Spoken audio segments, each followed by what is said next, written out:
Matt, it was a mixed post-budget news poll with Labor gaining ground slightly, but the reaction has been, whilst been no worse than the reaction from the previous budget, it didn't fare too well with voters. Are you concerned about how the budget is being received? I did some door knocking on the weekend, Kenny, in my electorate around the budget, and I've got to tell you that the feedback that I got was pretty positive. Everyone had heard about the tax cuts and were looking forward to that relief on the 1st of July. They'd heard about the energy rebate.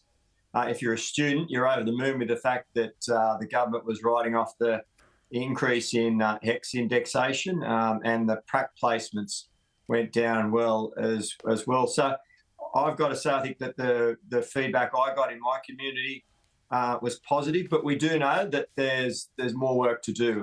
We're not out of the woods yet, and we have to tame inflation, and that's what the budget's all about. The fact that we're running a budget surplus means that we're saving more than we're spending, like many Australian households at the moment, and hopefully we can get inflation back to that target range, but assist Australians to get through this difficult period at the same time.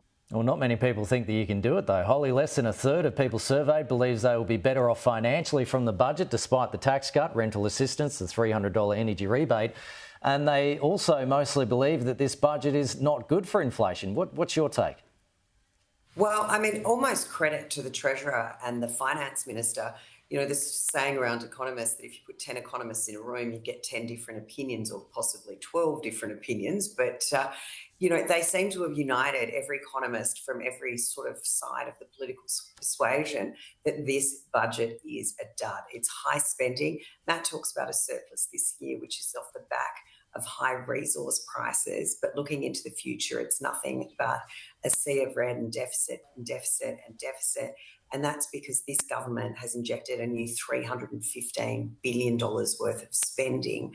Australians already are having to find an extra $35,000 a year, the average family with a mortgage.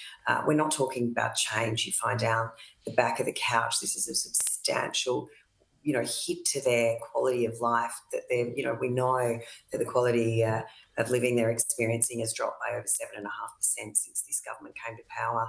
This is feeding into the confidence. I don't think anyone believes this is anything but an early election budget. It's got nothing to do with taming inflation.